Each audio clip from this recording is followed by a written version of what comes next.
前手路菜来看到用故乡的滋味来互食食客介意，这是台北市中孝东路巷仔底有一间面店啊，达到一定爱点韭菜饼，这上巷的和其他的店无同款。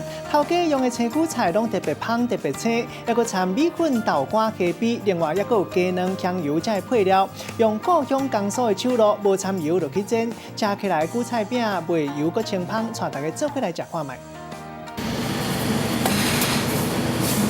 干的有练过铁砂掌同款，唔免摕叶啊，也是煎时。头家娘饲高妹摕出伊的这个手路功夫，替手佮甲这个铁棒顶悬烘到烧烫烫的韭菜壳啊，一粒一粒咧甲冰平。因为它这是没有油的，所以要经常翻它。一个韭菜烤好，可能要翻很多次。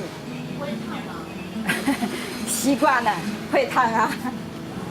无掺一滴油，直接落鼎安尼打打甲烘，一个都要烘6分钟。伫个过程内底，还佫一直甲冰平，用这个铁棒的烧度，甲韭菜壳啊对面皮到这个内啊，安尼豆豆啊甲烘熟，上尾还佫甲拆起来，互大面拢会当烘出甲安尼切，安尼才会当出炉。2个韭菜盒。好，2个韭菜盒80块。 这落巴煮的韭菜壳啊，伊大面拢有真水的纹路，看这个外皮无亲像用煎的，也是讲用钱的韭菜壳啊，迄款遐尼啊脆。不过食到真软溜，佮 Q 香，内底佮有加这个自然的面粉香，内啊是食到真利口、青甲饱的韭菜，还佫会当食到迄个豆干糕嘟嘟的香气，含虾米的青甜，食到袂遐咸辣，嘛袂伤过头油，会使讲足利口清爽。这家老板娘她本身是来自苏北的，刚好我们是小同乡，那这个呢，就是有儿时妈妈的这个滋味。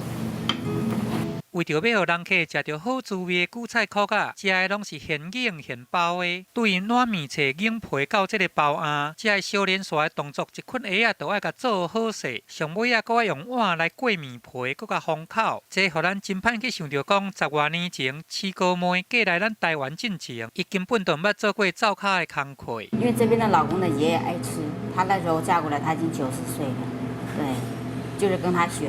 因为他年龄大了，看他做就跟着他做，就他做了给他吃，就做一些面食类的。后来刚好有人去串门子，哎，就说这个可以做来卖。因翁甲阿公拢是这个苏北人，对因来学做乡里的韭菜壳啊，伫个无意中嘛做互厝边头尾来食看卖，这个好滋味就安尼一个团一个一直团出去。即马饲高妹嘛开始伫因厝的顶仔骹咧摆摊咯。这一开始生意没有很好。 我就记得第一天做700块就很开心，因为从来没赚过钱的人。一开始做的时候一直在调整口味，不是油了就是咸了。因家乡的口味是伤过重油过重咸，咱台湾人食较袂合。饲高妹甲调整了后，安尼顾客就通接受咯。逐工单位的头前，人拢是安尼摆甲叉。后来因为那边要拆迁就搬，后来原本不想做太累了，但很多客人打电话。 所以才在这巷子里面找个地方。饲高妹靠大号韭菜壳啊来解思乡之愁，嘛和厝内人做伙拍拼，要互这个过咸水的乡里面食，通伫台湾来展现出好滋味。记者综合报道。